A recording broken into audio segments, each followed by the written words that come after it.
Sejam muito bem-vindos ao nosso canal. Aqui trazemos informações de ativos do Brasil e do exterior. No vídeo de hoje vamos trazer o TORD11, o Tordesilhas. É um fundo que a gente trouxe recentemente aqui no canal, né? Não faz tanto tempo assim que fizemos um vídeo a respeito dele, mas depois disso o fundo declarou aqui a venda de dois ativos relevantes dentro do seu portfólio.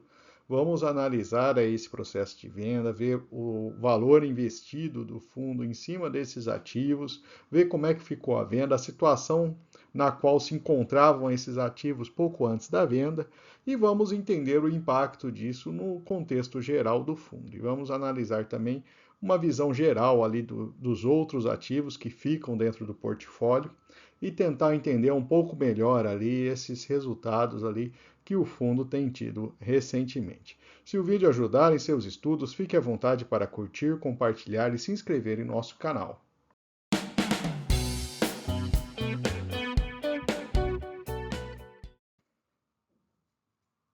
Vamos trazer algumas informações iniciais. Então, temos aqui uma notícia recente do E-Investidor, né?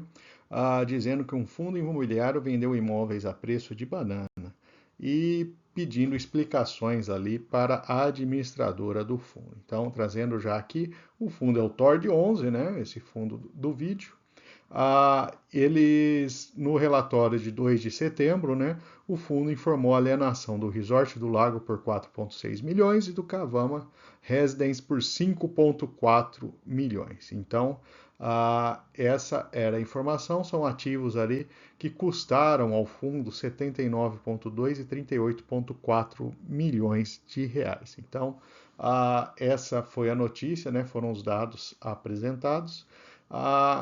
O, o jornal buscou também contato, né, explicações, e o fundo emitiu um comunicado ao mercado depois dessa reportagem, né, trazendo aqui informações um pouco mais detalhadas a respeito dessa informação.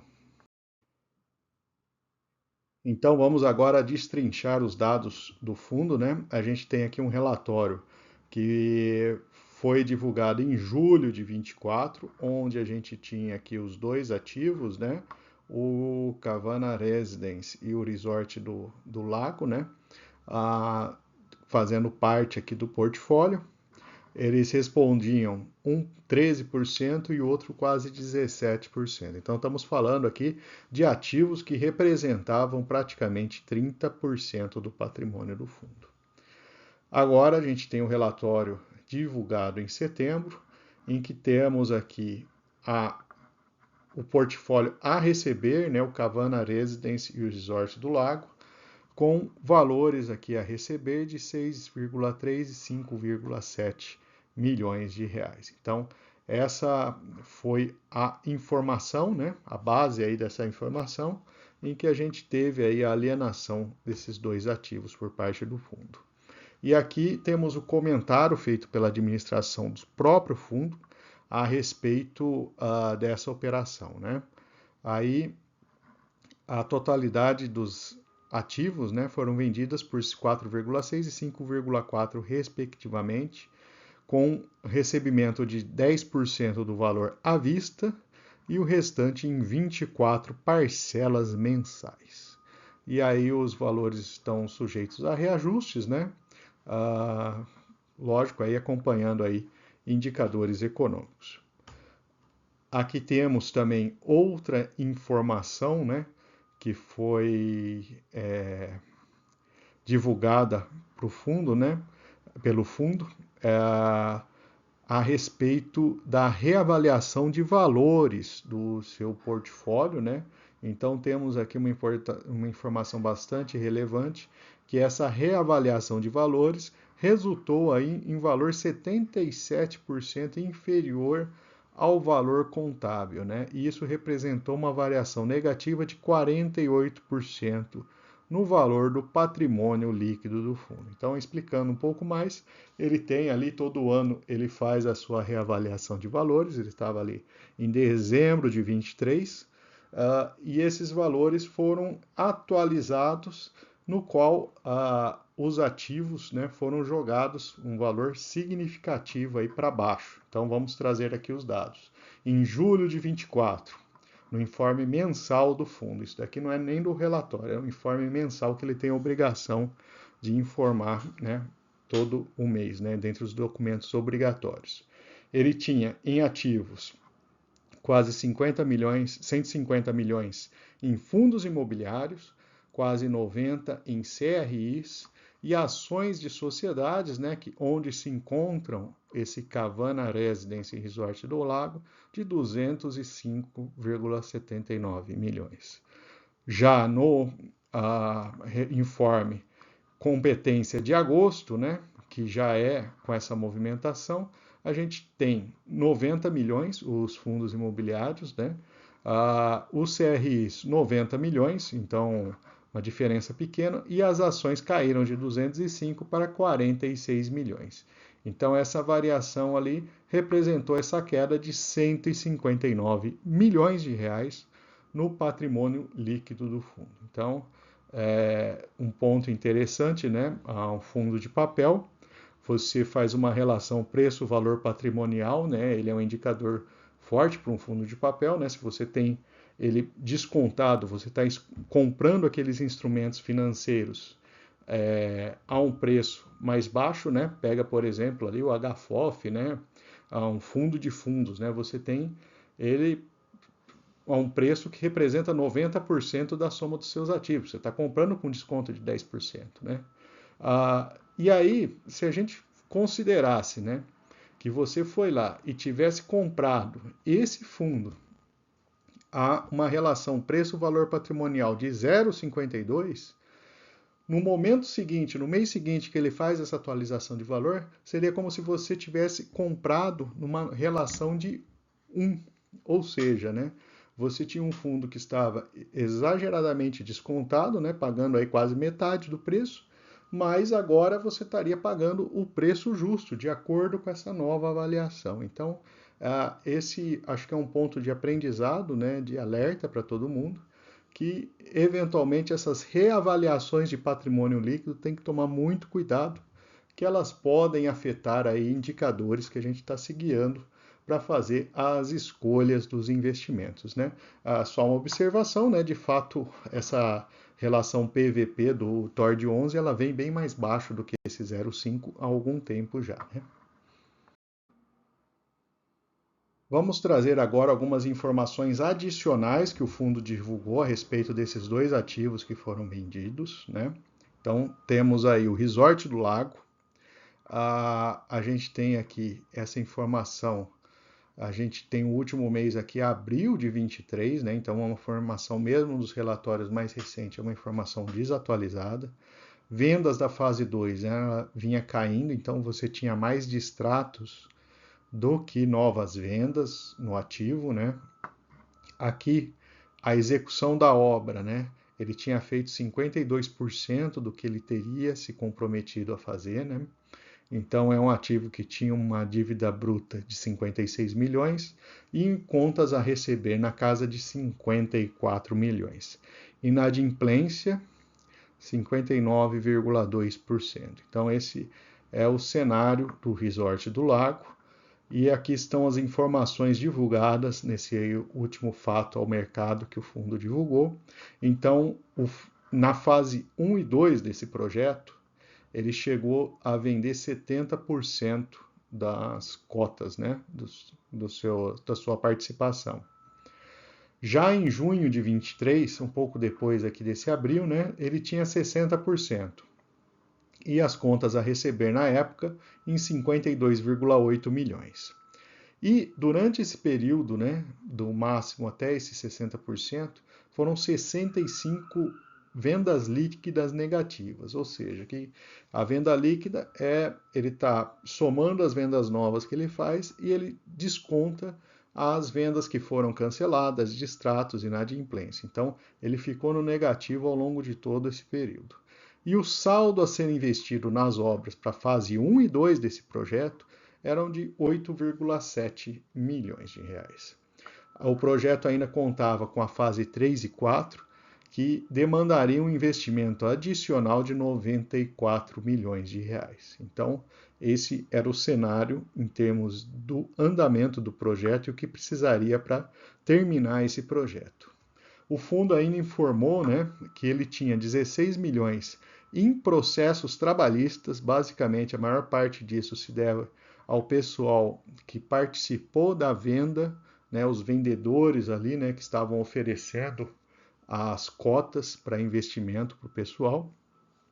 E temos processos cíveis dos compradores, né, buscando desfazer o negócio, que somam 60 milhões de reais. Então, esse é o retrato ali desse investimento aí, né, o Resort do Lago. Aí temos alguns pontos, né? Processos cíveis são maiores que os valores a receber, né? Fatalmente temos alguma correção de valor aqui também e até eventualmente buscando resgatar valores que já haviam sido pagos, né? Os compradores dessas cotas. Com os processos trabalhistas e o valor a investir na obra, o fundo precisaria de cerca de 25 milhões para terminar essa fase 1 e 2 do projeto, né? Então, vamos supor que ele eventualmente pague os processos trabalhistas, né? Não tem informação se esses processos foram julgados, em que fase estão, né? E eventualmente que ele conclua a fase 1 e 2 do projeto. E aí, partindo desse pressuposto, né, ele investiria 25 milhões para buscar receber esses 58 milhões ali dos valores a receber, que provavelmente são grande parte aqui desses 60 milhões dos outros processos. Mas o grande problema, né, é que o negócio não se tornou viável. Então a pessoa que foi lá no passado e comprou essa cota desse empreendimento, né, percebeu que o negócio não é tão bom assim e está tentando reaver, né? Então, mesmo que o fundo, que a administração aí dessa empresa chegasse e fizesse uma proposição dessa, né? Muitos compradores eventualmente continuariam com os processos e tentando desfazer o negócio, né?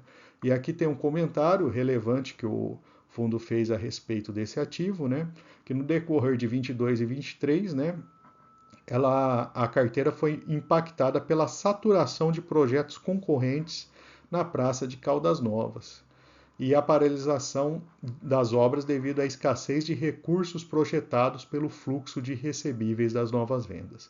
Então, é um ativo que foi construído numa região que tem uma concorrência muito grande, o ativo não se tornou tão atrativo, fatalmente não conseguiram vender o restante das cotas, e aí a obra foi até a hora que acabou o dinheiro e não tinha mais condições de tocar a obra, né? Então, esse é o retrato, né, a situação do Resort do Lago. Trazendo agora o Cavana, ele tem uma situação um pouco melhor, né? Você vê que as vendas aqui foram crescentes, chegando aí a 90%, mas a execução da obra em 44% em relação ao planejado. Então, trazendo as mesmas informações, né? Ele tem o bloco de 1 a 3, em que vendeu 90% e as contas a receber de 103 milhões de reais, e precisando 34 milhões para concluir as obras. E os blocos seguintes do projeto demandariam 66 milhões.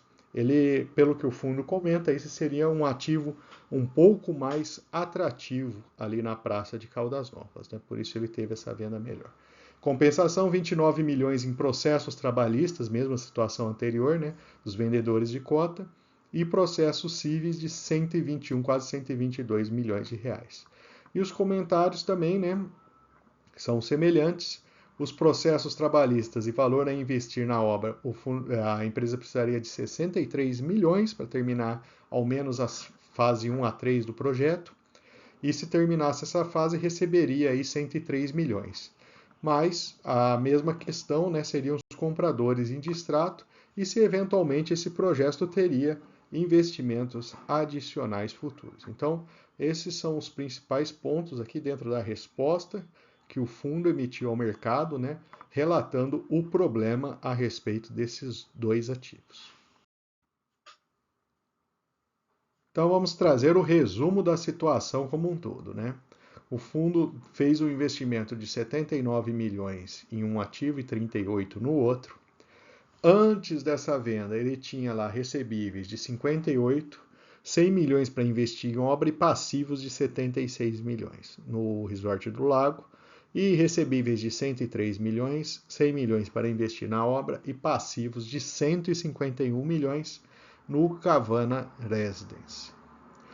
E a venda, ele fez o primeiro ativo por 4,6 milhões e o segundo por 5,4 milhões. Então, foi essa operação aqui, né?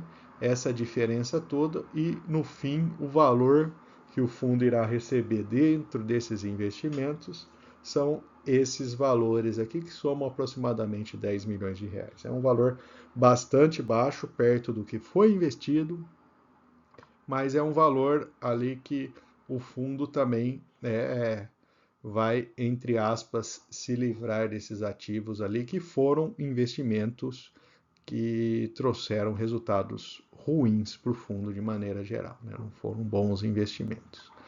E aí ficam as grandes dúvidas, né, por trás dessa consideração, né?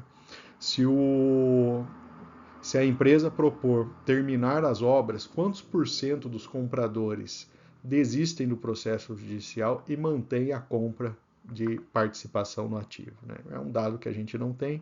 As fases seguintes dos empreendimentos seriam viáveis, né? Ou seja, aquilo que foi pensado lá no início, com esse aquecimento, desaquecimento, né, do mercado ali em Caldas Novas, com maior concorrência, seria viável manter um investimento ali naquela região, né? Questão referente aos processos judiciais, o fundo não informou, né?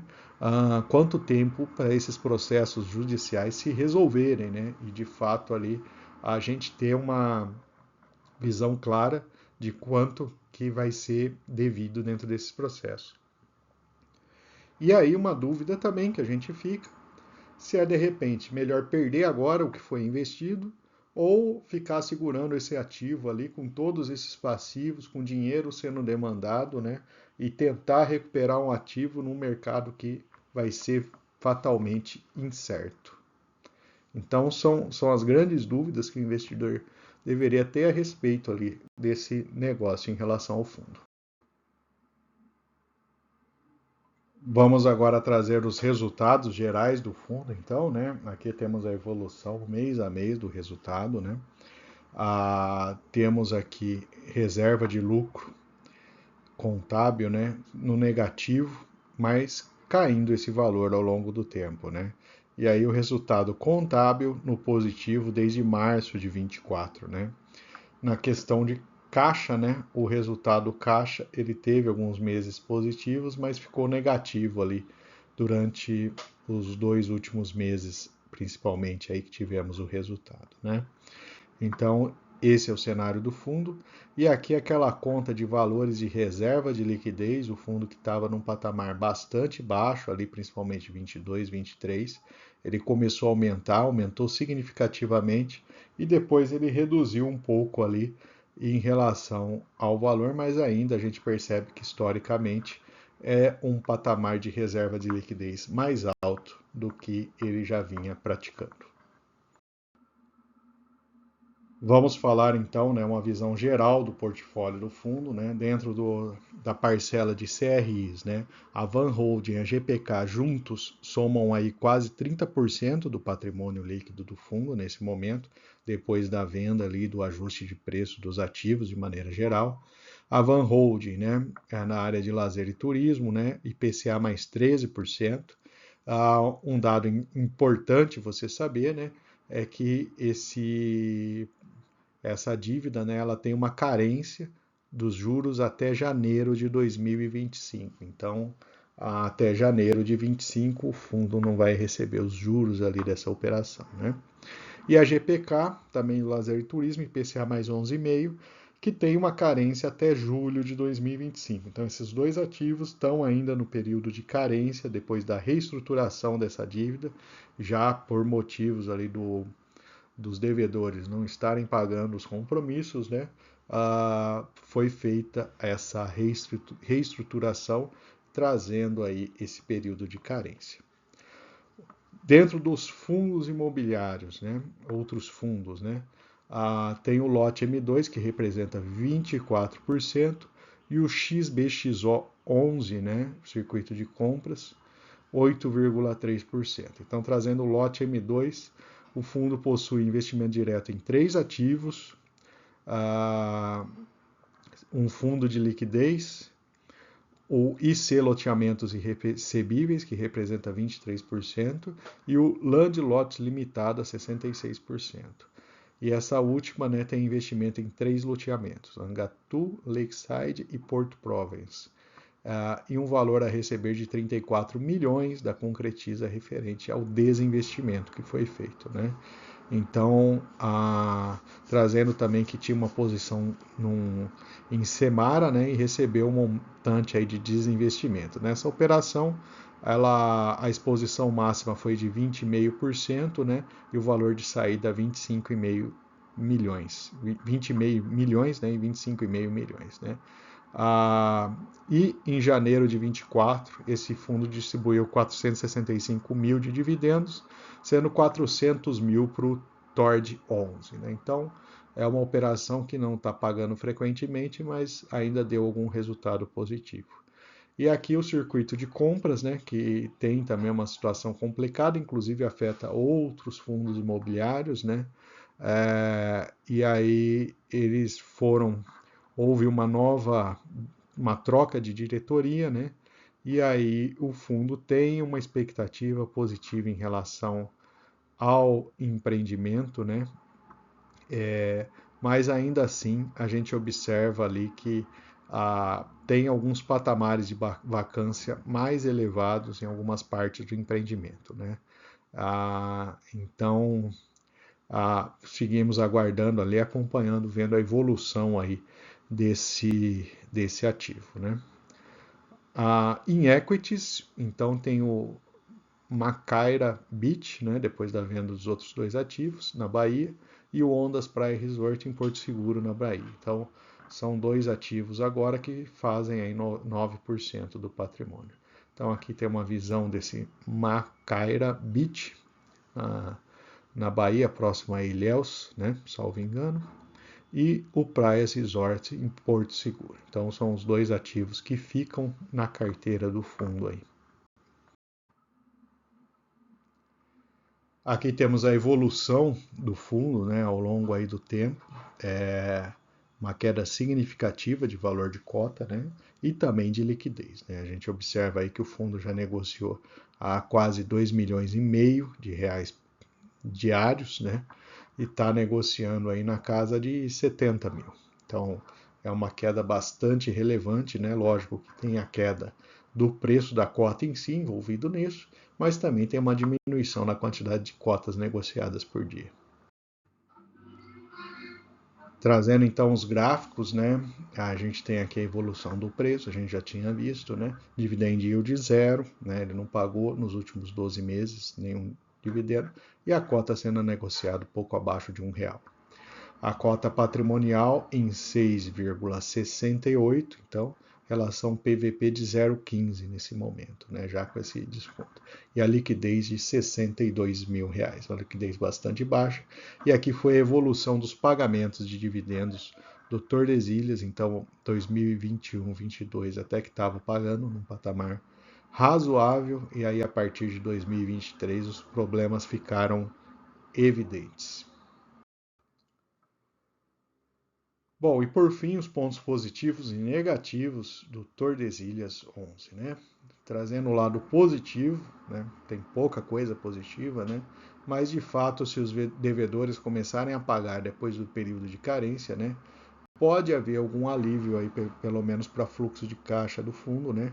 Ele começar a recuperar um pouco, né? Mas assim, isso depende dos devedores conseguirem pagar, e lembrando que estamos falando de taxas mais elevadas, né? IPCA mais 13%, né? É um valor bastante alto aí para o devedor, né? Do lado negativo, venda dos ativos, né, de certa forma, ela oficializa as perdas que já vinham ocorrendo com aqueles dois ativos, né? Então essa perda toda de valor não aconteceu agora, né? É uma perda acumulada ali, né? Uma situação já complicada, com processos judiciais, falta de fluxo de caixa para terminar as obras que já vinham acontecendo, né? A parcela relevante do fundo ainda segue em período de carência de pagamentos.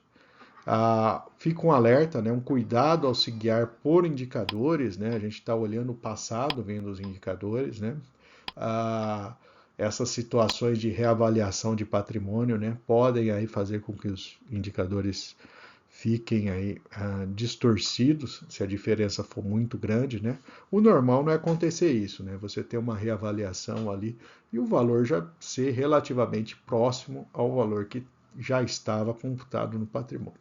Mas há situações em que pode acontecer isso, né? E nada do que aconteça com o fundo imobiliário TORD 11 daqui para frente vai fazer ele voltar àquele patamar anterior lá de R$ 12 a cota, né? Então ele já oficializou uma perda muito grande ali do seu patrimônio, né? Então os outros ativos que ficaram deveriam dar um rendimento muito alto para ele conseguir pagar o que ele já pagou no passado e consequentemente a sua cota valorizar de maneira significativa. E um último recado, né? A transparência é importante. O cotista de Tordesilhas sofreu aí, né, nos últimos tempos em relação às informações do fundo, né? Ele ficou um tempo grande sem divulgar o relatório gerencial. E a transparência do que está acontecendo é importante para o investidor poder ter conhecimento do que ele está investindo de fato, né? Então, fiquem com o pé atrás aí em relação a fundos que eventualmente não tenham tanta informação assim divulgada. E vou aproveitar para deixar nossa playlist de fundos imobiliários. Lá você encontra diversos ativos. E fique à vontade também para curtir, compartilhar, comentar o que você achou desse vídeo. E se você não for inscrito, também deixarei o link aqui para você se inscrever em nosso canal.